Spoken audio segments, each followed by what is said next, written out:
بسم الله الرحمن الرحيم. In the name of Allah, the entirely merciful, the especially merciful. يؤتي الحكمة من يشاء ومن يؤت الحكمة فقد أوتي خيرا كثيرا وما يذكر إلا أولو الألباب. He gives wisdom to whom He wills, and whoever has been given wisdom has certainly been given much good, and none will remember except those of understanding. صدق الله العظيم. Good afternoon, ladies and gentlemen. I kindly request you to rise for the national anthem of Pakistan.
Honorable speakers, distinguished guests, ladies and gentlemen, I, Haris Bilal Malik, on behalf of President KS, Air Marshal Farhat Hussain Khan retired, and the entire KS team, welcome you all to our seminar, KSA-Iran Rapprochement and its implication way forward for Pakistan.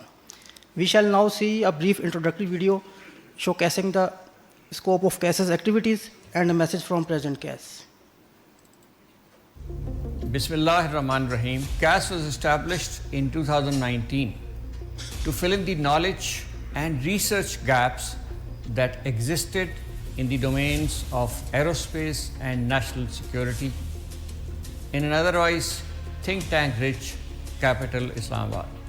To achieve our objective of being amongst the best think tanks of the region and with focused mission, KS has made significant contributions by providing policy guidelines on important issues of national interest, especially security, both in military and non-military domains, disseminated through direct as well as indirect engagement on regular basis. As part of the advisory board of the Government of Pakistan's National Security Division, KS has and would continue to serve as a thought leader by providing independent, innovative, evidence-based solutions to strengthen Pakistan's national security, including specific emerging geostrategic and geo-economic situations. Maintaining a winning aerospace power requires high-end technologies that are not only cost-intensive, but their availability with the passage of time is likely to be challenging. In our region, these technologies are largely acquired.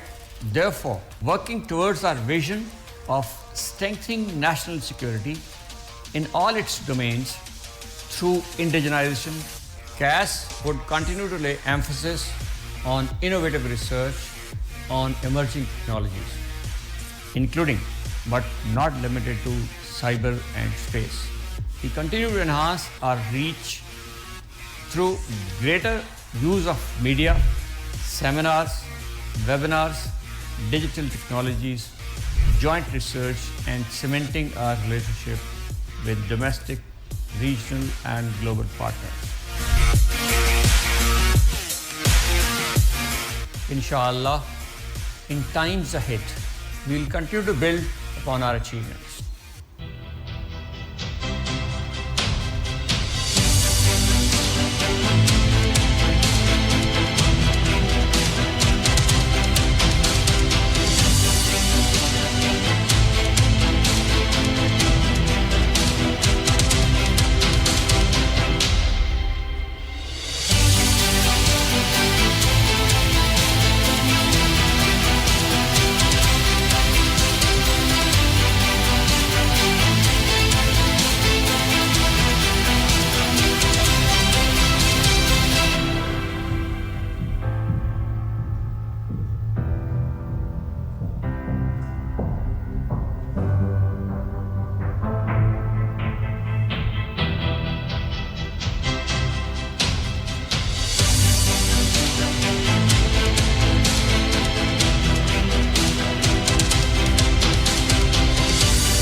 The moderator for today's seminar is Ambassador Jalil Abbas Jilani.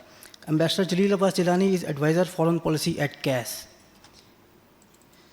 I request Ambassador Jilani to please come on stage.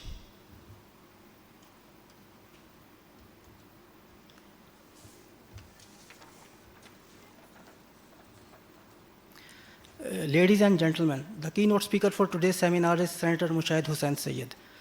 Senator Mushahid Hussain Syed served as Minister for Information and Chairman of the Foreign Relations Committee in the Senate of Pakistan, and now serves as Chairman of the Defense Committee. Earlier, he was a member directing staff. Okay, sir, please come on stage.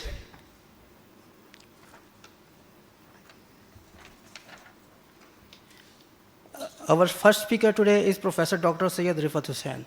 Professor Dr. Syed Riffat Hussain has been associated as a professor and head of the Department of Government and Public Policy, School of Social Sciences and Humanities at the National University of Sciences and Technology, NUST. He was earlier chair of the Department of Defense and Strategic Studies at KSA-Iran University and also served as chair Department of Peace and Conflict Studies at the National Defense University, Islamabad. He has also served as executive director of the Regional Center for Strategic Relations in Colombo, Sri Lanka. He has also taught at the Political Science Department, Stanford University, California, USA. Professor Hussain has authored numerous books and publications. I request Dr. Riffat Hussain to please come on the stage.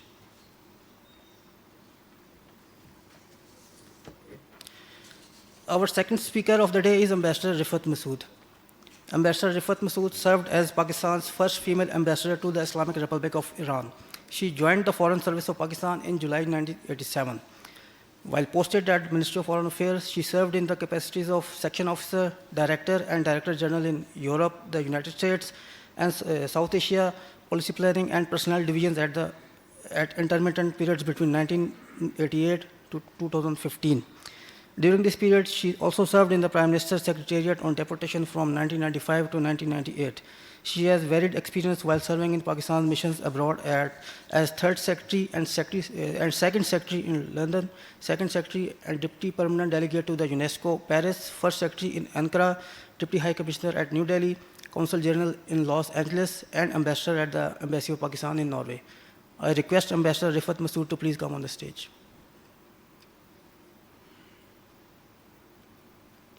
Our third speaker of the day is Ambassador Rizwan Saeed Sheikh. Ambassador Rizwan Sheikh is serving as Additional Secretary, Middle East at the Ministry of Foreign Affairs, Government of Pakistan. He has also served as country's permanent representative to the Organization of Islamic Cooperation, OIC. At OIC, he has served as Secretary General's spokesman and Executive Director of the Interim Secretariat for the Independent Permanent Human Rights Commission. Earlier, he has served as Deputy Chief of Mission at Washington and Joint Secretary at the National Security Division, where he was primarily engaged in drafting Pakistan's first national security policy. Ambassador Sheikh has been appointed to important positions in the Ministry of Foreign Affairs, including the United States, United Nations, and South Asia divisions. I request Ambassador Rizwan to please come on the stage.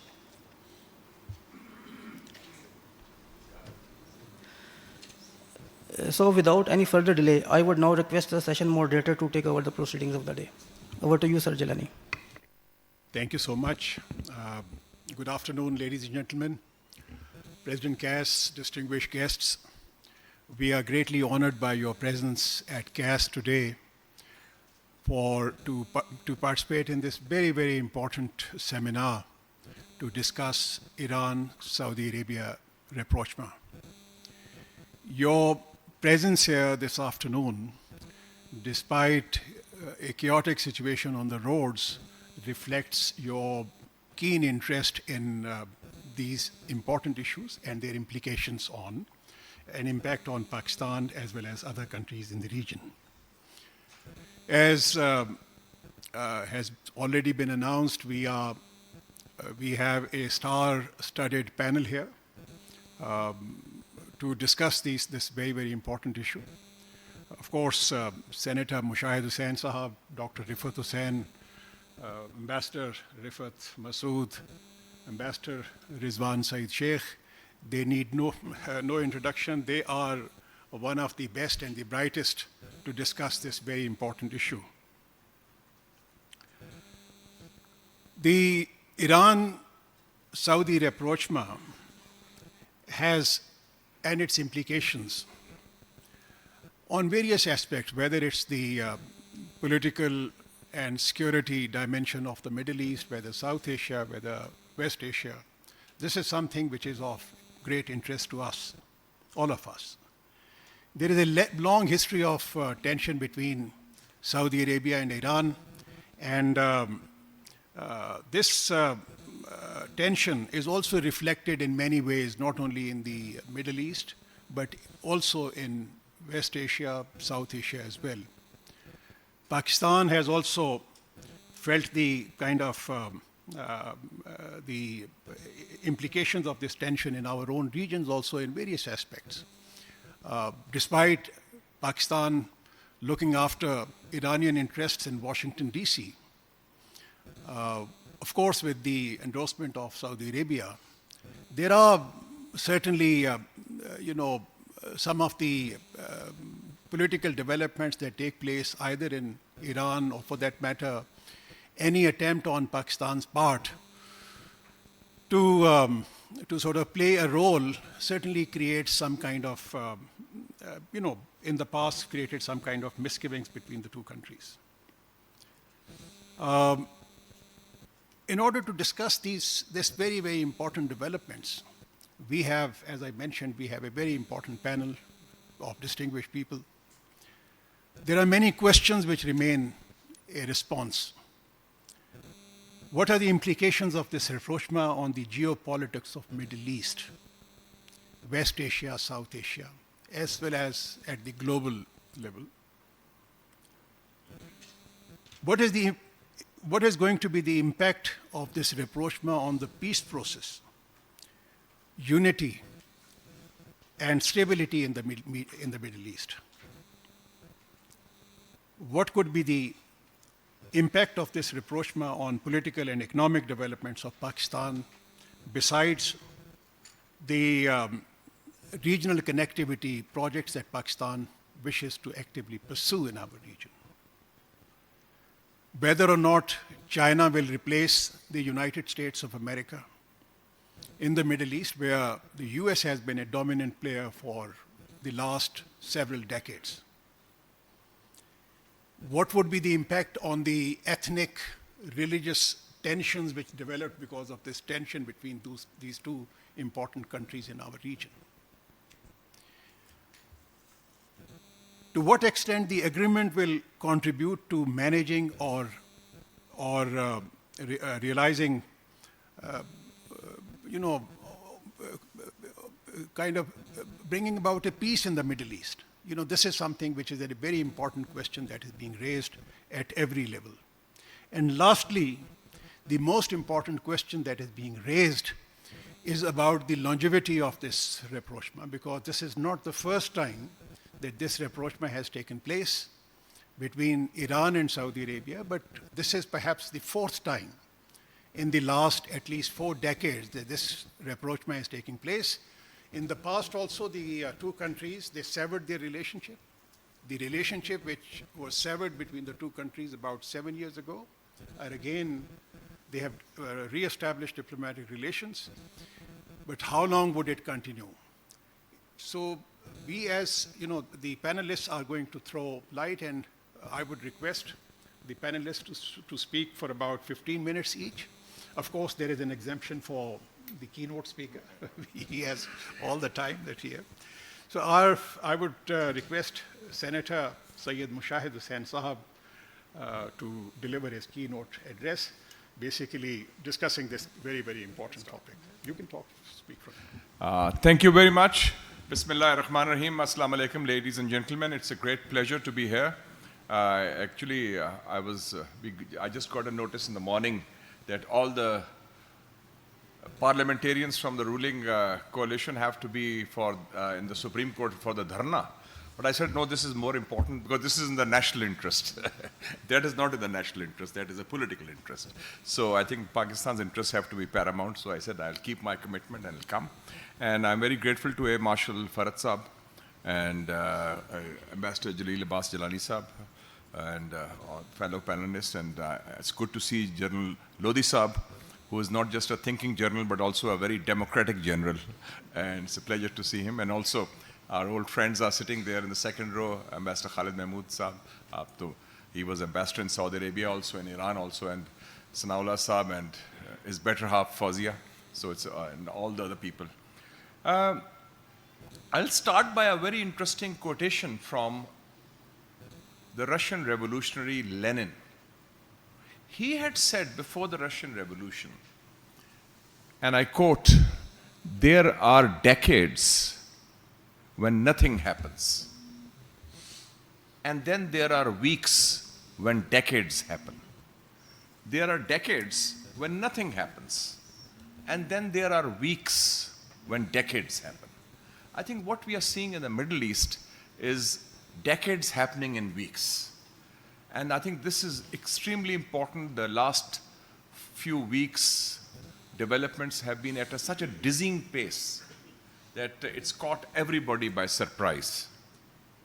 It's not just the Iran-Saudi rapprochement. As he said, it's the fourth one, but brokered, who did it? Not any Western country, but China. Then Syria's return to the Arab fold after 12 years, after the civil war. Then Qatar rapprochement with Saudi Arabia and the UAE, they had broken off all relations. That also took place. Then Iran's rapprochement also with the UAE, because they had also broken relations. And then peace talks in Yemen and negotiations after almost 10 years of civil war. So suddenly you can see all these developments. But what is significant in all these developments is that no Western country, the United States or the UK or France had any role in this. All driven regionally. And I think this is for the first time that such major monumental changes have taken place, which are there. And according to my information, even the Americans were taken by surprise. I was in Bahrain in March, and I talked to some friends in Bahrain, and Bahrain is the closest ally of Saudi Arabia. I said, did you know this thing was going to take place? He said, no. And this is at the very high level of Bahraini decision making. And the Americans were just told that we are talking. They were talking first in Baghdad, then they were talking in Oman, and then they said the Chinese are also saying something. Xi Jinping has mentioned that. So actually the whole thing, the way it happened, took everybody, the international community, the world by surprise. So this is extremely important. And we should see the geopolitical context also. I think that overall there has been a retrenchment of American power in the Middle East. And this started, in my view, when Obama announced his pivot to Asia in November 2011. And that was basically a signal that the US policy after the so-called war on terror has failed, and now they want to take on China, create a new enemy, and pivot to Asia. He announced in Australia, in Darwin, when he went there. So that, I think, was a clear indication. And then, of course, we see the corresponding rise of China. What are the new realities in the Middle East, which I think are extremely important to understand? And I would just like to focus briefly first on the three new realities which are there. For 70 years, there was this understanding or informal agreement, what is called oil for security. The United States will get cheap, uninterrupted supply of oil from Saudi Arabia. In return, the United States will provide for the security of Saudi Arabia.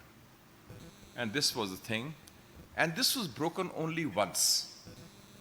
And the man who did it had to pay a very heavy price on that. In the Ramzan War, October 1973, Arab-Israeli war, King Faisal Shaheed launched an oil embargo against supporters of Israel. And that was the first time the Saudis had used oil as a political weapon against their own friends. And this was a shock to the United States, that how dare Saudi Arabia do that? And Kissinger had announced that never again will this be allowed to happen. And you can see that in March 1975, King Faisal was assassinated. How it was done, but he was eliminated because he had a very clear vision on this issue. And since I'm speaking in an Air Force setting, let's not forget that two Pakistani pilots were there, Group Captain Sattar and others, who fought in the Syrian Air Force and shot down Israeli planes. Earlier, they had done it in the Jordan Air Force in '67, but Mr. Bhutto had sent that. So it was the first time a non-Arab pilots who were piloting an Air Force of Arab country had shot in. So that was a very important war. So this oil for security understanding or agreement has now fallen apart. And this fell apart slowly but surely in the times of Obama, then Trump, and now that. And America has shale gas. They are no more dependent on Saudi energy supply.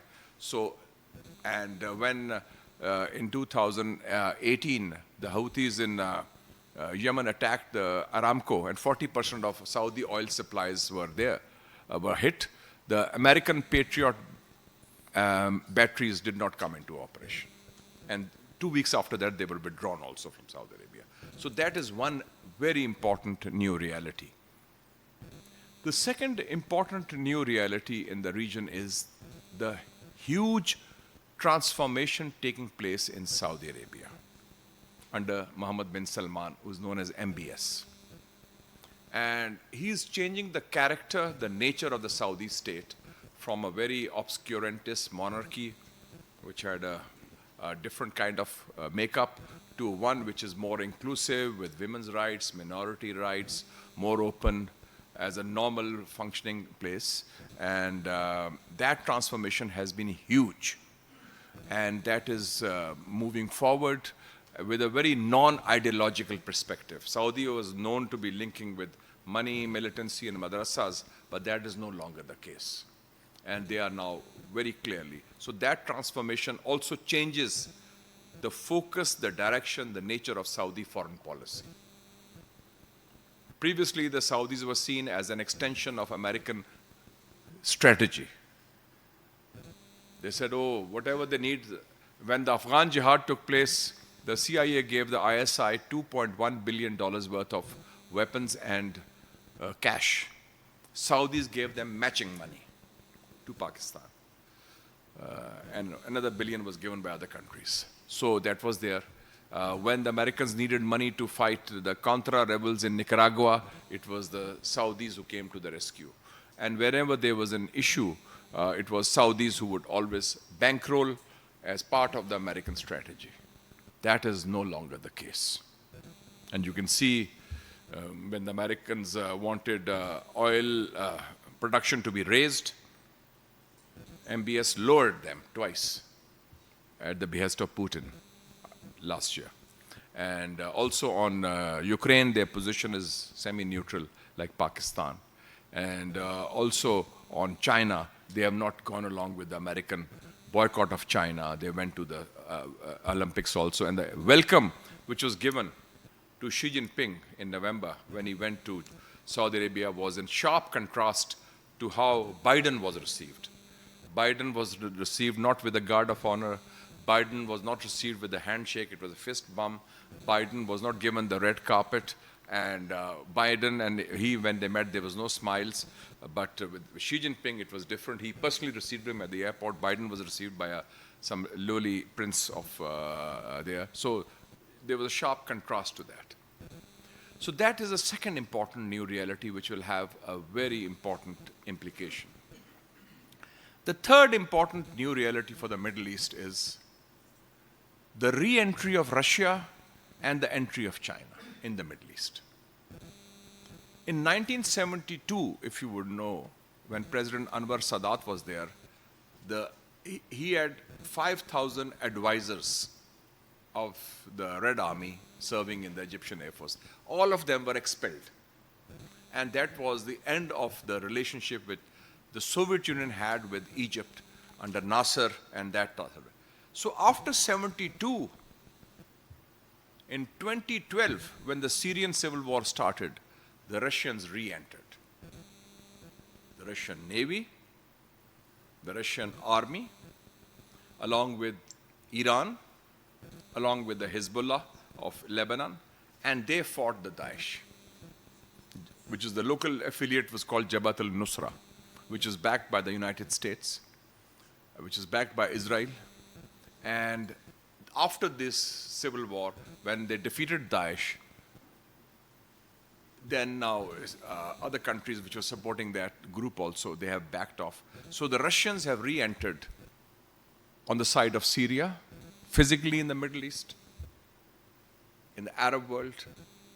And then Putin also, if you remember, 2 years ago made a visit to Saudi Arabia. And the Chinese now have re-entered 2022, in which the first entry point was on 24th March 2022, when Wang Yi, the foreign minister of China, came to Islamabad for the OIC Foreign Ministers Conference. And for the first time, China was treated as a guest of honor in the Islamic conference in Islamabad, where he also had separate meetings with the Iranians and the Saudis. And then this facilitation has started for President Xi Jinping in the Middle East and their role. So the complexion of the Middle East politics, of the Middle East strategic scenario has changed. And I think there are two indicators of that, because I read the American policy statements also very closely. There was Obama's time, there was an interview which he gave in May 2016 and he was president then, to The Atlantic. It's a monthly from Washington. He gave it to his editor, Jeffrey Goldberg, in which he criticized American relationships with three whom he termed as so-called Muslim allies. He criticized Saudi Arabia, he criticized Turkey, and he criticized Pakistan. He said, they are not really our allies. We have been forced into this relationship. And then each one of them he criticized separately. Saudi Arabia for religious reasons, Turkey because they're flirting with Putin, and Pakistan that they're playing double games, that sort of thing. So this was the first indication at the highest levels of the American officialdom that what is their actual view of Saudi Arabia and these countries. And then last year there was an interview in the same publication by the same editor, Jeffrey Goldberg, with MBS, April 2022. And this is you can find it in Google if you are interested. MBS, first interview of MBS after many years with a Western publication. And he was asked that Biden says that you are a pariah because what you did with Khashoggi, we will not talk to you. That protocol-wise, he can only talk to the king, your father. But he will say, you are persona non grata. What is your view of that? How do you respond to that? He paused and he said three things, three words. I don't care. And this is in response to what the American president is. This is MBS. And 3 months later, because of the war in Ukraine, Biden had to rush, eat humble pie, go there. So the American strategy has now changed, and this strategy change was, I think, best exemplified last Sunday. Yesterday was Sunday also. Last Sunday was 7th of May, when the American National Security Advisor, Jake Sullivan, went to see MBS in Jeddah. But the important thing was who was accompanying him. One was Sheikh Tanoon, the younger brother of Sheikh Mohammed, MBZ, the head of UAE, Abu Dhabi. And the other person was somebody called Mr. Ajit Doval, National Security Advisor of India, accompanying the American National Security Advisor. And if you see the readout, I just want to read the exact thing. And this is what the White House statement said. We met to, and the White House statement said, to advance, these 4 people met to advance their shared vision of a more secure and prosperous Middle East region, interconnected with India and the world. And then, according to the statements they are seen, that they want to integrate South Asia with the Middle East via India. So the Americans are injecting India into the Middle East, into the heart of the Muslim world, as they did in the case of Afghanistan after 9/11. And of course, this is not good for Pakistan or Iran or China, but it's important that they said we will also have, for the first time the Americans have talked of economic vision like the Chinese, that we will build infrastructure, we will build railway from Saudi Arabia to the Gulf and to linking up the India through the Bombay Sea. So this is very interesting, and they said this will, the 4 countries' delegations agreed to maintain regular communication, consultation. There was no mention of the Iran-Saudi deal or the welcoming of that. So this is extremely important, that this is how now the Americans, in my view, are trying to come through the back door. And their strategy now is based on 2 countries which are non-Muslim and non-Arab. One is Israel, one is India. They already have what is called I2, U2. What is I2? Israel and India. U2, UAE and US. So they have created this, and now they want to get MBS also on board, because without that, that will not be complete. Regarding what are the core interests of China in the region?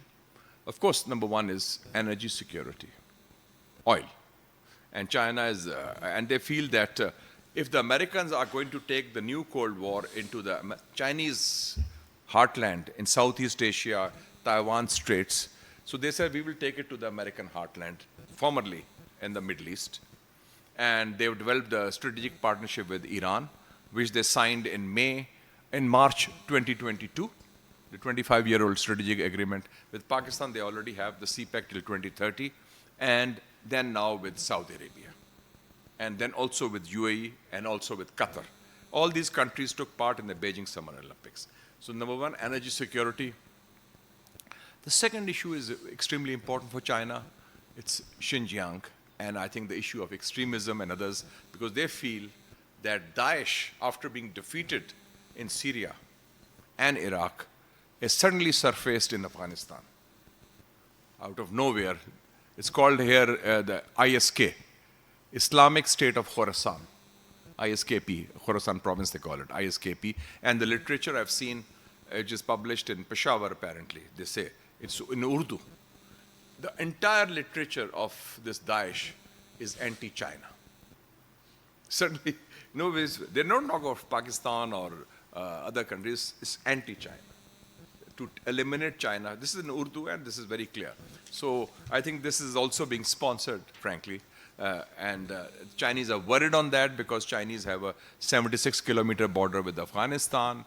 They are in the region, and Xinjiang is one of the fault lines which they feel other countries want to exploit. So that is another core area of interest. Another core area of interest is the Belt and Road Initiative, BRI. And Saudi Arabia is now an enthusiastic supporter of that. Like we have CPEC, They also have this arrangements. And they have now linked MBS's Vision 2030 with the BRI, the Belt and Road Initiative. So that is a major economic development. And also, the key element, which is very important, that they have agreed to have trade in yuan, RMB, not US dollars. So the process of de-dollarization has also begun in certain areas. It was there already with China and Russia and India and Russia to some extent, but in the Muslim world, they are the first to announce that. And I think our deal with Russia on oil is also not in dollars, according to my information. So that, I think, sums up the whole situation. Now, what are the implications? One question was asked by the moderator, that there are skeptics. They say, will it last? And because there have been previous instances also. The reason, in my view, it will last is because the geopolitical scenario is changed. Number one, the US is not in a position to play the role of a spoiler as it was in the past. Secondly, the Saudis have adopted a more independent foreign policy, and their domestic politics demands a more inclusive, economic-oriented foreign policy where they are looking for new allies. And in that, they are looking at China, Russia, India, and Pakistan, and Turkey. And the third thing is that Iran also, under this new president, Ibrahim Raisi, they have had a more realistic foreign policy. And they are willing to be more pragmatic, and they are willing to settle issues. And they have realized that sometimes the overreach was wrong, and that we should mend fences with the region. So in this situation, where the strength of the Western spoilers is somewhat limited, I think that, in my view, and the interests of Saudi Arabia and Iran mutually demand, and with China as the broker, because China is a very powerful country now, and China is a country which is trusted, they feel that China can handle that situation. Now, this is very good news for Pakistan. First of all, it is our best friend, China, which is playing that role, with two countries which are very close to us. And this has also been a shock, by the way, for India. And I was following the Indian media. When it happened, the Indians were very quiet because they felt that they were having this ingress into this region, and they didn't expect the Chinese to supplant them there. So we have a very good, solid friend which is there in that councils of power in Tehran and Riyadh. Secondly, it's good for CPEC because CPEC may have other difficulties, but one of the major difficulties was the situation in Balochistan. And Balochistan was the place where there was the proxy war between Iran and Saudi Arabia. The Jaish al-Adl, which was against Iran, operated from Balochistan. And there was a tit-for-tat thing. That proxy war will now come to an end because they have agreed on that. And that will also be give us breathing space in Pakistan, because whether it's Pakistan or whether it's Yemen or whether it's Iraq or whether it's Syria or Lebanon, this was always there, the pro-Saudi, pro-Iran, and that sort of thing was there. And I think the third element also is that it will provide some element of, because we have our own fault lines also, especially in Balochistan, this should, the outside meddling which was there, which is, of course, some of our own policies have created this problem, but there was outside meddling also. I think that to a large extent will now cease because of this new scenario that has taken place. And there's greater comfort between Iran and Pakistan. For the first time, we also have had bilaterally exchange of army chiefs between Iran and Pakistan. We have had exchange of and close coordination between our intelligence and their intelligence on counter-terrorism and border management issues. So I think that overall and the balance of power, since it is shifting, that also helps in this scenario. One of the 2-3 important statements that have been made, I think I just want to mention that before I conclude. One was made by Xi Jinping when he met Putin in March And this was, I think, 22nd of March in Moscow. And he said, and this is also recorded in the video when he's seeing him off, we are witnessing once in a century changes, and we should drive these changes together. Xi Jinping tells Putin. The German Chancellor has recently written an article in the Foreign Affairs, which is an American monthly, very prestigious. Olaf Scholz is his name. And he has talked of, used a German word called Zeitenwende, which means epochal tectonic change that is taking place in the world, German. But the most important statement was made last year by the French President Macron when he addressed French diplomats in Paris, which was then leaked. He said, and I quote, 300 years of Western hegemony is now coming to an end. That is the bottom line. 300 years of Western hegemony is now coming to an end.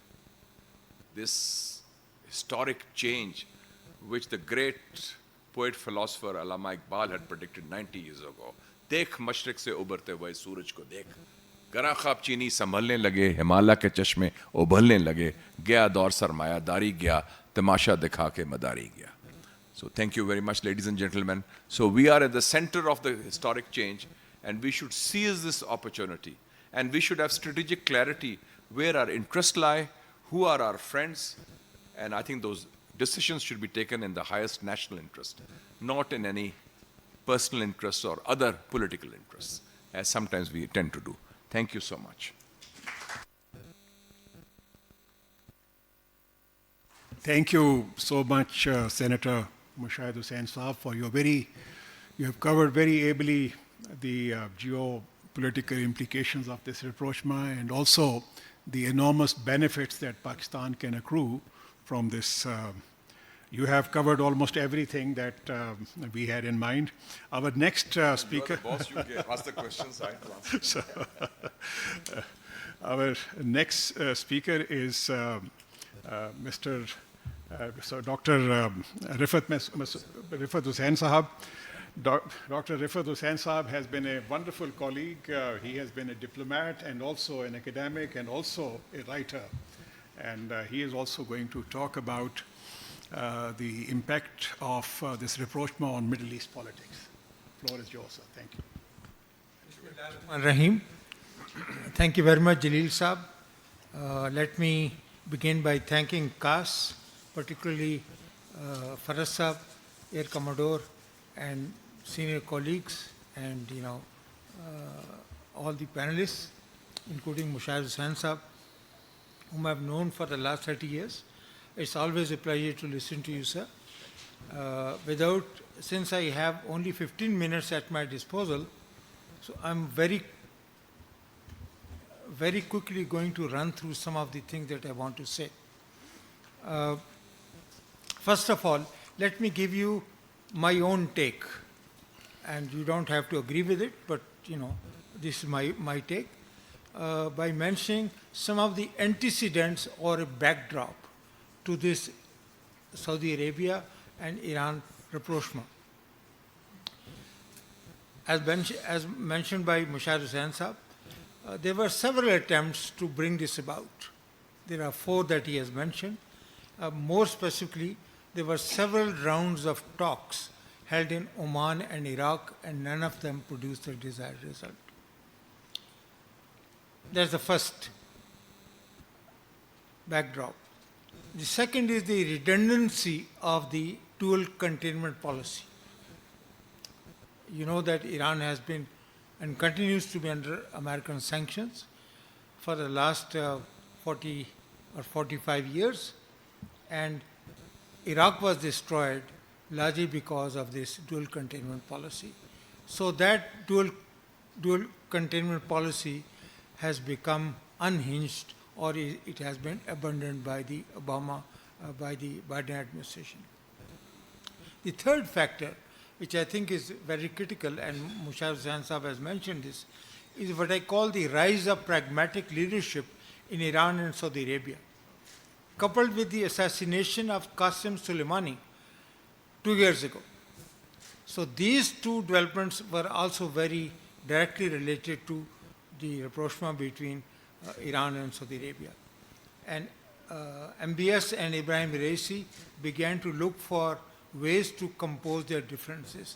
And that was one reason why they held talks in Oman as well as in Iraq.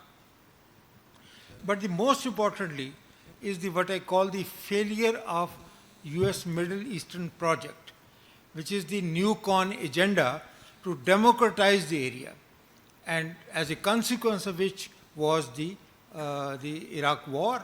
And US-Iraq war, in my judgment, had a subtext to it, namely to replicate the American experience in the Arab world. Now that project has mercifully come to an end, and Middle East is back on its feet. And the fourth factor is the Abraham Accord, signed in Washington in September 2020, which committed the signatories, which is USA, Israel, Bahrain, UAE, and later on Oman,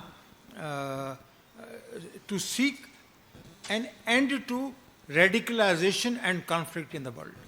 That's a very important phrase which is mentioned in this joint declaration issued by countries at the time of the Washington.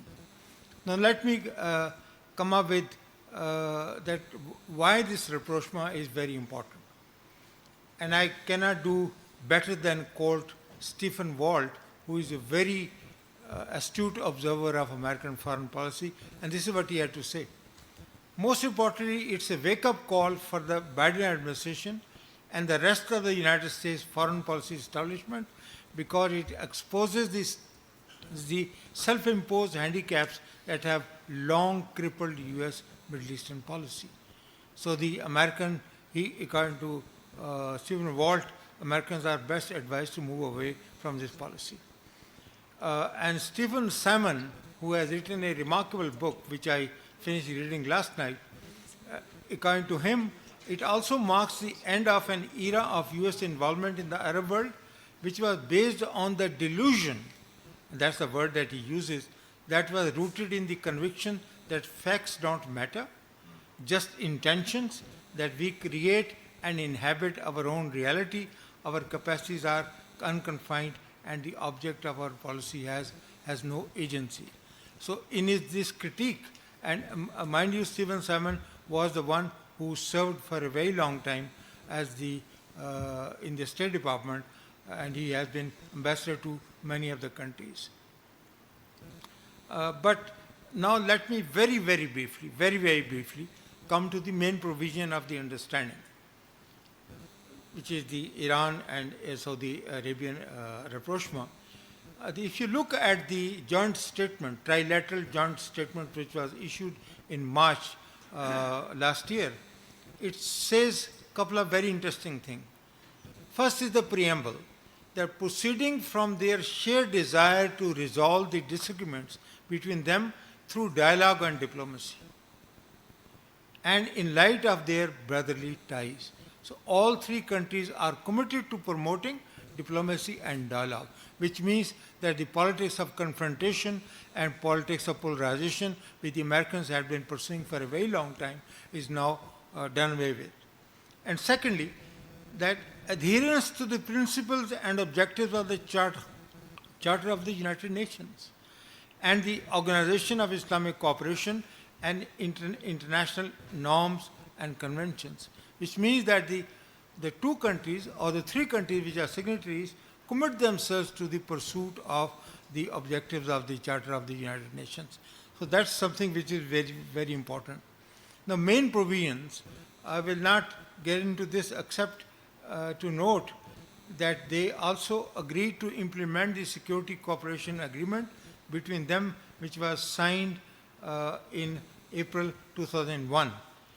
And coupled with this, and there was a general agreement for cooperation in the field of economy, trade, investment, culture, technology, and science. So these are going to be the main driving forces for Iran and Saudi Arabia.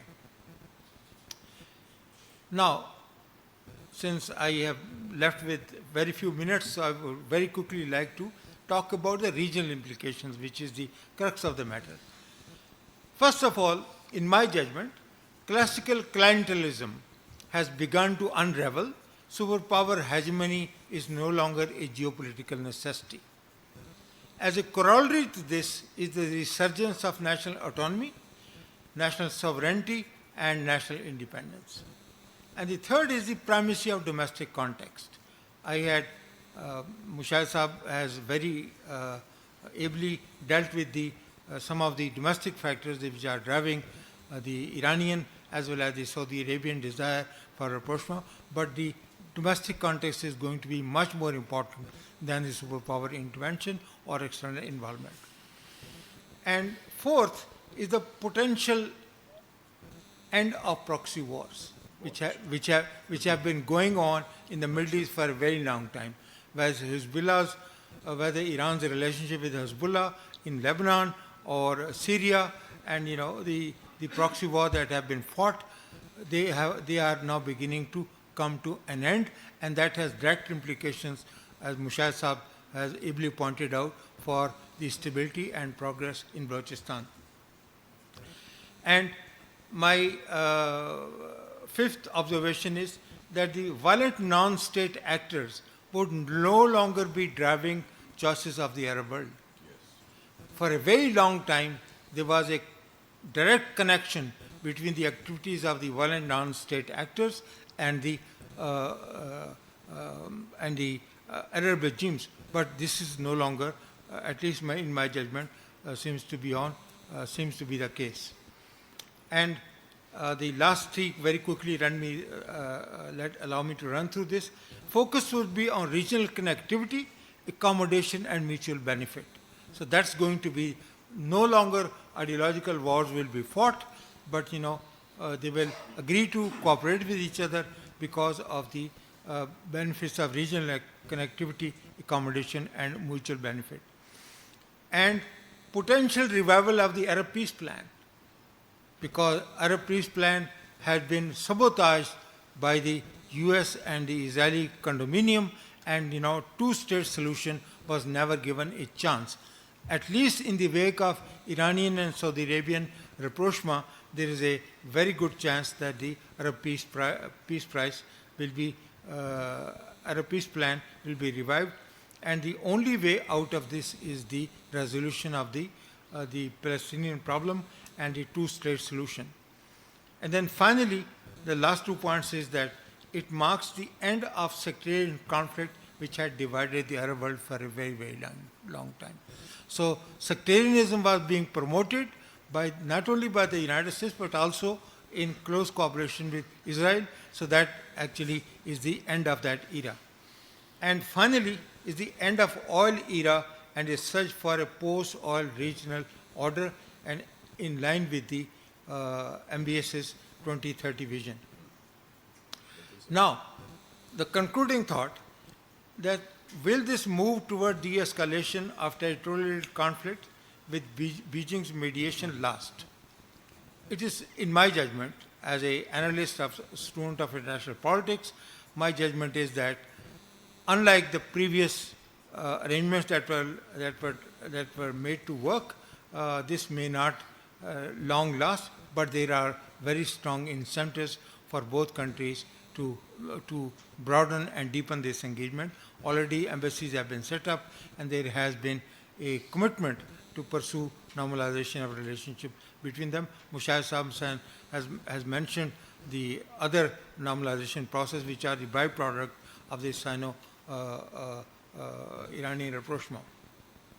So uncertainty about future of peace and conflict resolution will remain.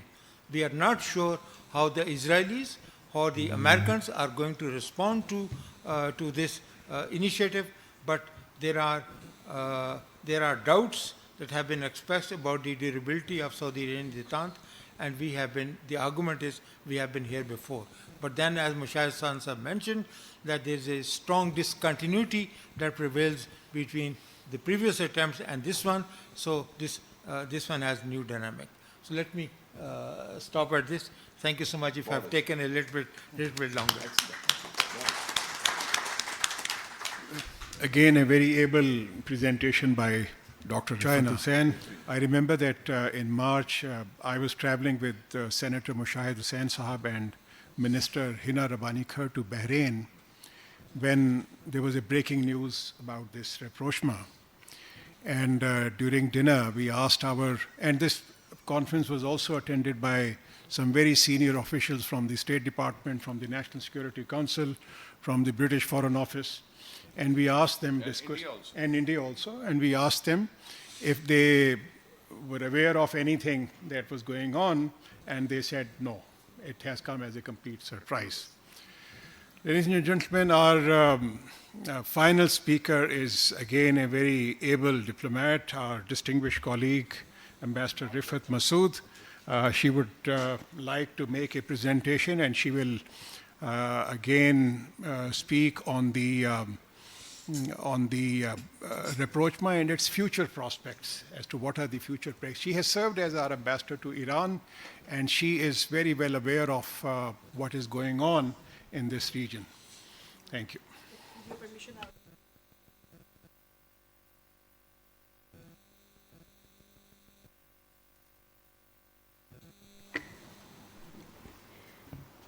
Bismillah ar-Rahman ar-Rahim. Assalamu alaikum. Thank you very much. Unlike my previous distinguished speakers, I'm a little physically challenged. So if I keep sitting there, people will not be able to see me. I'm a bit short. So so that's why I thought it's better that I stand and speak. And of course, I have this very presentation. My time at NDU has taught me that a presentation is always sometimes easier to talk with. Thank you, Air Marshal Sahab, Farhat Hussain Sahab, that got the opportunity, give me the opportunity to speak. Thank you, Ambassador Jalil Sahab. And thank you, all the panelists, because in fact, being the last speaker is always a bit challenging. I really don't have much to say now, that everything has been said before. But I will just like to point to some things. I will quickly go through these slides because I know we're pressed for time. But one thing a theme that has been going on in today's discussion has been the surprise element. And I would like to start by saying that I'm surprised that everyone is surprised. Because to be honest, I spent almost 2 years in Iran, and that was the time of President Rouhani's government and the very able Foreign Minister Javad Zarif. And talk was already there, mostly on the grapevine, but discussions were underway, even with the Chinese at that time, that we cannot continue like this, and there has to be something to bring about peace in this region. And the biggest hurdles to the peace were Saudi Arabia and Iran and their years of hostility. Something should be done. So there was already a conversation going on. And therefore, when the March 10 agreement took place, and I read about it in the papers like everybody else, I said, oh, acha ho gaya phir. Finally ho gaya. Because this was something that was long time coming, and it was but I would like to also draw a little bit on the history. I know we're pressed for time, but it's important to look that why Saudi Arabia and Iran have been at loggerheads. And there's a historical background to it. The Ajam and Arab rivalry exists even today. The Iranians are still caught up in I would not like to use the word, but it is there, the arrogance and the haughtiness that comes with the Persian past and the Persian Empire and the Persian culture and the Persian language. And for them, the Arabs, especially Saudi Arabia, the Gulf, they're not as civilized as they were. So this rivalry, this in the back of the mind, and this for the Saudis, of course, the Ajam rivalry is there, and the fact that Iran is propagating a particular version of Islam, the Shia Islam, that is something Iran is a flag bearer to, and Saudi Arabia considers itself to be propagating the Islam and their version. So this rivalry In fact, we look at it from the religious point of view, it is pre-Islamic. Let's not forget what happened to the poor ambassador who was sent by our Prophet Muhammad to Persia. He never made it back, you know, he was eliminated there and then because the arrogance of both sides was there, and that is very important to remember. I will leave this presentation behind for all the research fellows because I know I might not be able to complete all of it. But apart from the religious element, I think what is important to remember is that political, economic, and strategic compulsions have overtaken what was a cultural and perhaps a historical rivalry. Now, before I go further, I just want you to quickly look at these two slides which show the similarity that exists between the two countries. And that is something which struck me when I was serving in Iran also, how similar Iran and Saudi Arabia actually are. Both are large countries. Iran has a much larger population than Saudi Arabia, of course, but both are highly educated societies, 96% literacy in both countries, for both genders. They are both authoritarian or totalitarian states, so the decisions are not in the democratic way that we are used to. One man show decides everything. Both are oil and petroleum based. One is severely sanctioned and pushed to the wall, which is one of the reasons, the major reason for this rapprochement, while the other is a leading oil exporter. When it comes to foreign policy, they both have equal ambitions. Both want control in the region. Both are hegemons to a large extent. Both want to establish their writ, their influence in the immediate neighborhood. And that has been the centerfold of their rivalry. Iran, of course, has been offset by these crippling sanctions, and after 40 years, which Dr. Hussain pointed out, you know, the country is coming, the economy is coming to a standstill. And Iran is therefore looking for any way, any corner, any window where it can come out and uplift its economy. While Iran has no relations with the US or Israel, of course, Saudi Arabia does, and that is perhaps one reason why Iran chose to engage with Saudi Arabia rather than with any other country. Now, as I said, this was not a surprise to me because works had been underway. Rouhani started the 2001 agreement, which is basically the basis of the present agreement, whereby, you know, they agreed to sort of start some kind of a dialogue and work together. He never visited. In fact, Rouhani's period was when the embassy was stormed and the relations actually broke off. But Ahmadinejad, the hardliner Iranian president, actually visited Saudi Arabia, and he was welcomed by King Abdullah at the airport. Now, you know, these are protocol matters which we in the Foreign Office actually look at very closely, because for a Saudi king to actually go and receive an Iranian president at the airport was a big thing at that time, which shows that, you know, they were open to a dialogue. And when I was there, and I was mentioning this earlier to Ambassador Jalani, Rouhani said it in plain words to the former Prime Minister Imran Khan, that when Imran Khan said that, you know, we want to have Saudi Arabia and Iran, you know, you should stop this because it's hurting us. As Rizwan pointed out, you know, we're suffering ourselves in Balochistan. And he said we would welcome it. We would be very happy if Pakistan could play a role in bringing us together. We are open to talking to Saudi Arabia. Rouhani said this. This is in Farsi conversation, so of course I understood more of it. And I said to the foreign secretary at that time, Suhail Mahmood was the foreign secretary. I said कि देखो Iran जो है ना चाह रहा है कि हम बीच में आएं. But unfortunately, I think I don't know what the inside story is, perhaps others would, that our internal compulsions, maybe our own political compulsions, maybe our own international compulsions stopped us from playing a more active role. We should have played a more active role. I think both countries would have liked to. We have done it in the past. But of course, China has deeper pockets than us. I mean, let's be frank, China, we cannot think that we can match China in that way. And I think the two countries came to the realization that picking China was perhaps a better, I mean, although we laid the groundwork for it at the OIC foreign ministers, and even before that, but I think that China was going to take the lead, and therefore this was bound to happen. But the timing of the event is very important also. As I said, talks have been going on. People have talked about the longevity of this. It is important to know that this agreement, this particular one, is based more on economic and strategic aspects. You see, China also wants, its BRI is centerfold. It wants to have a stable neighborhood in which it can, go ahead with its economic policies. Iran, as I said, is pushed to the wall with the sanctions. Living in Iran is very, very difficult for the locals as well as anybody living there.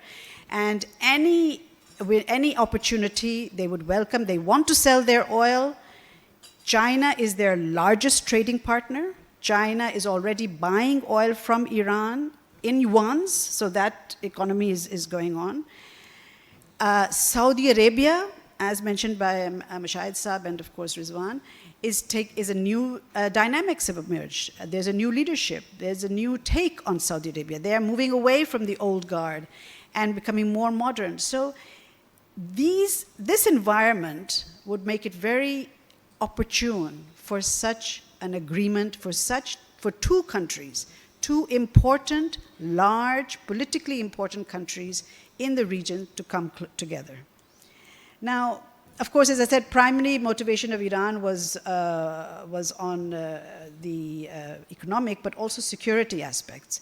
Iran quickly realized, and I think this was at the time of Rouhani as well, and of course then Raisi just took it forward, that by continuing their escalation in the region, by continuing to support the war in Yemen, by continuing their proxies in the region through Syria and Lebanon, they were actually hurting their own economy and hurting themselves domestically.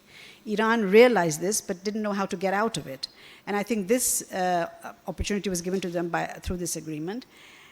Iran is also open to de-escalation, and I don't know if anybody knows, but one of the main negotiators of this agreement from the Iranian side, apart from the foreign minister, was in fact their national security advisor. Shamkhani was there in China, and he, straight from China, after the agreement, he flew directly to Iraq and to the UAE to inform them that we have done this, and now we want to move forward and we want to mend fences everywhere. So Shamkhani is very powerful in that, you see, Iran's system, which I may not have time to discuss, is as totalitarian, but everything depends on the rahbar, on the leader. They have majlis and everything, but that doesn't matter much. The president also doesn't matter much. The rahbar decides everything. And Shamkhani is very, very close to the rahbar. I mean, they are just hand in glove. So the fact that he was there in the negotiation shows the importance, the strategic importance they're giving to this agreement. Now, Saudi Arabia also realized, I mean, while Iran needs investment, Iran needs economic help, Saudi Arabia also realized that normalization would help it get into the Iranian market as well. Saudi investments would strengthen Iran's transit sector, and talk of railway links has already been made. In fact, there's a railway link which Rizwan didn't mention, is the Shalamcha-Basra railway, which would actually take pilgrims from Mushahid all the way to Makkah and back. So this is a big project, which there are already, discussions are taking place about that. And more importantly, oil. Both are oil-producing countries. And the fact that the Saudi CEO of Aramco welcomed this agreement shows that Saudi Arabia is quite open to, they're competitors, but at the same time, they are open to having trade and investment in oil. Now, of course, it would help us, it would help the region. Talk of Balochistan has already taken place, but I think it's much more than that. I think there are projects, there are opportunities for Pakistan and Iran in the investment sector, in the business sector, which we have just not been able to do because of the rivalry that took place. The IP gas pipeline is one major example of that. the energy that can, and the trade in energy that can take place between Iran and Pakistan would be given a boost now after this agreement. But it's not all very good story. I'm sorry, the sanctions are still there. And the sanctions are the major impediment. Even the Saudis realize that. Although, of course, when you sign an agreement and you say all very good things about it, when it comes to hardcore implementation, which we as practicing diplomats have seen when businessmen come to us and say that LC's issue nahi ho rahe and this kind of thing, the Saudis also know that unless these sanctions are circumvented in some way, investment and trade is not going to take place in the big way that it can. And that is why this idea being not only floated, but actually considered deeply by China to trade in yuan is a very, very important one. They're doing it bilaterally, and now they're wanting to do it regionally. Because don't forget, the present Iranian sanctions are finance-based. They are targeting the banking sector. You cannot, no banker, nobody can invest, nobody can do business in Iran unless, through the dollar. So they have to find other currency. Now, the agreement also has huge political and strategic dividends, and it sends a global message. This is a point that I will come to later also, that Iran is a country which can stand on its own despite the sanctions. You see, by reaching out to China, Russia, Saudi Arabia, and countries in the region, Iran is showcasing to the West also that, look, you are sanctioning us, you are crippling us, but we can survive without you. And this is a message, a global message, that I think we should consider very, very carefully. But most importantly, for Iran's perspective, and I say that as somebody who has actually lived there and actually worked very closely with the people there, it's domestic. You see, revolution took place 40 years ago. Now we have what is known as what the West likes to call the Generation Z, which is a youth born from 1997 to 2012. This chunk of the Iranian population, they are not happy. There is unemployment, there is inflation, 47% inflation. They are not able to find work. There's a lack of food. There's food security issues. There's water security issues. I mean, there's a host of climate issues in an agricultural country like in Iran. And the fact that it is an oil-based and petroleum-based industry, it cannot sell its oil and petroleum. So people are frustrated. And this recent civil unrest that took place end of last year, after that Kurdish girl was killed by the morality police, this is something that we must remember very carefully. It's been curtailed right now, but it is an important wake-up call to the regime, and I think the regime realized it. Khamenei, when I was there, on many of his speeches would always try to address the youth. He realized that things have changed. The JCPOA, the Americans have let them down. He always said, I told you never to trust the Americans, don't do the JCPOA. You went and did it. Zarif and Rouhani got a mouthful from him. But he says, now we are in trouble, and the young people in Iran are not going to stand for it. And that is exactly what has happened. The civil unrest, the protests, Zan Zindagi Azadi, okay, it's based on that, but the underlying reason is economic. People are frustrated in Iran, and people now see that, okay, through China, because don't forget this 25-year strategic agreement they signed last year with China. I mean, $400 billion that China would bring into Iran and help build up its transit sector, help build up its... This is a big thing. And for that, Iran would supply oil to an energy-starved country like China. So this, they say, okay, China is helping us, Russia is helping us, why not reach out to our Muslim? And this was a theme in Iran at that time. I heard it from young people in Al-Mustafa University and so forth, to say the least, and Qum. They are Muslims. Why can't we talk to them? Why are we going to waiting for the JCPOA to be solved? Forget the JCPOA, it won't be solved. And that is where we come in. I think we have to, as I'll wrap up now, we have to actually say that we are here. Mand Pashin is today, but there are opportunities of more border openings between Iran and Pakistan. We should take opportunity of this fact. They wanted to be a member of CPEC then. They are now, of course, with this agreement, definitely going to be part of BRI. I won't talk much of Saudi Arabia because already much has been said, but I think that as an immediate neighbor of Iran, this agreement gives us the opportunity to also reap the dividends of the economic prowess that will come, because the willingness is there from both sides. Iran is willing to trade with, they want us to open up the border. They want us to buy their electricity. They want us to buy their energy. And they're saying, like we're doing it with China and even with India in local currency, why don't we do it with you in local currency? Now, these are things that we have to consider. And if Saudi, pehle to yehi tha, the problem was that Balochistan and all these things we can't do because Saudi Arabia would be unhappy, which is understandable. I mean, Saudi Arabia is a very, very important, crucial country for us. But now that that rapprochement has come about, I think that we should now be reaching out more and more to Iran. Saudi Arabia, of course, I won't say much because already we know that there is a new leadership there, there's a new vision there, and they see that they cannot depend on the West. Iran has been saying it for decades. Now the Arabs also see that Western and American policies have failed. And China being the broker, I think that is the important element in this. Now, when I come to the future prospects, I'd just like to say a few things. Both countries face the flak of the West on human rights issues. Both realized that hostility was unsustainable. Both realized that by working together, they are able to bring about economic development within their respective countries, which both leaders, the leadership on both sides, wanted. Khamenei is very, very old. He will die. What kind of system will replace him? MBS is young.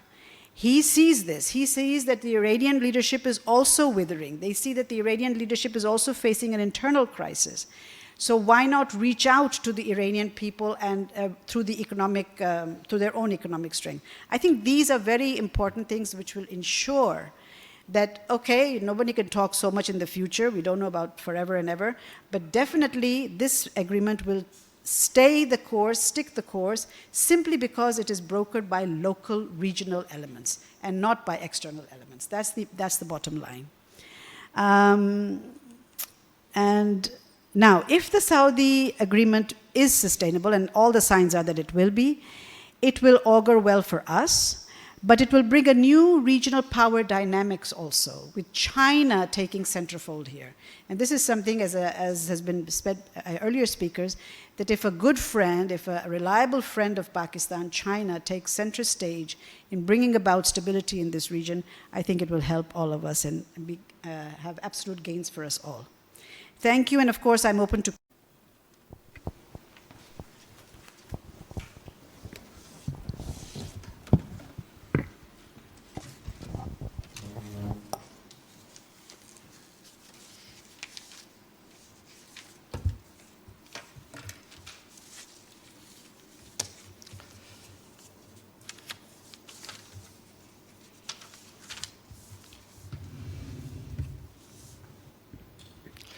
Bismillahir-Rahmanir-Rahim. Honorable panel, distinguished, knowledgeable, experienced, hands-on experience, I must say that. I'm really grateful for sparing time in this murky Islamabad, particularly today.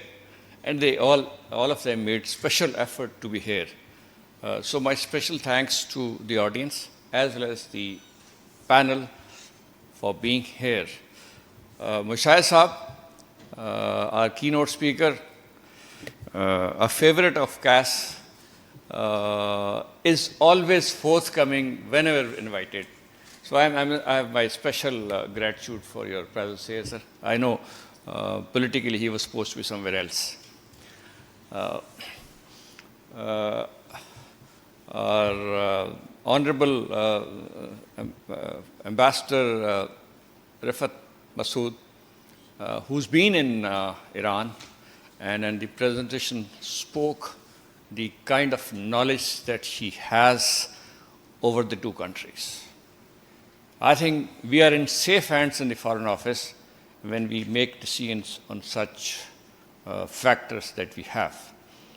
Very ably brought out a very important lesson that I've always thought that the Arab-Ajam problem will never be resolved, despite the fact that Islam has been emphasizing it over the last 1400 years.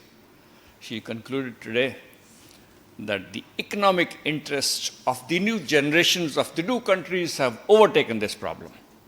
And that's a very, I think if it continues like that, we also need to learn that we also need to change gear in a lot of areas. Let's get out of the old thoughts of animosity, the regional issues. Let's give space to each other at the national level and concentrate only on the Pakistan's national interest. But for that, most of the speakers pointed out, to gain benefit from any opportunity, we have to do our homework and set the house in order. The world will not wait for us. This opportunity that the agreement had between Iran and KSA, brought in by China, the three friends that we have. One is a neighbor, we have ideological attachment to Saudi Arabia, and China is our strategic partner. Ideal situation to take benefit from the situation. China has actually emerged as a very reliable broker after this. Although they have deep pockets, as somebody pointed out, but look at it, within weeks of this agreement, the Ukrainian president and Mr. Xi talked for 1 hour on telephone, and he's offered another package to Ukrainians. So China is emerging, it established itself as a reasonable, in the region, as a very reliable broker. So we have our interest in safe hands. That's one. I like to point out a few things. That this agreement between KSA and Iran is not only very important, it will have, if we want to wait and see, it is our choice. The scene wakens here. But I think things are moving at fast track. The apprehensions have been addressed by the speakers. It is going to set the Middle East in a different direction. The fire in the Middle East that was there because of Yemen, Syria, Lebanon, and so many other issues would probably be put off for a reasonable and it has already started happening. Syria has been offered to be part of the Arab League by Saudi Arabia. Yemen, KSA, Iran, there is some kind of understanding to cool that issue. So there will be a lot of cooling of the old heritage that people had. If economy can take over between Iran and Saudi Arabia, which unfortunately, if I'm allowed to quote, were taking each other as number one enemies in the past for various reasons. So I think Pakistan has a lot to gain from the situation. There is a need to extend hand of economic partnership to our neighbor in Iran, like Ambassador was pointing out, open more places to trade. Trade is the in thing these days. So we need to take advantage of the opportunity, seize it, and gain to our national interests. I don't think this world is going to dictate you national interest if we do our homework properly, if we concentrate on our homework and do it right. I think there is a need to appreciate the pragmatic leadership of the two countries for taking these vital steps and shedding off the past. It's a very important lesson for any leader. Non-state actors, as was pointed out by Rifaat, of the Middle East would no longer be driving the policies in the Middle East. I hope the same thing can happen in Pakistan also.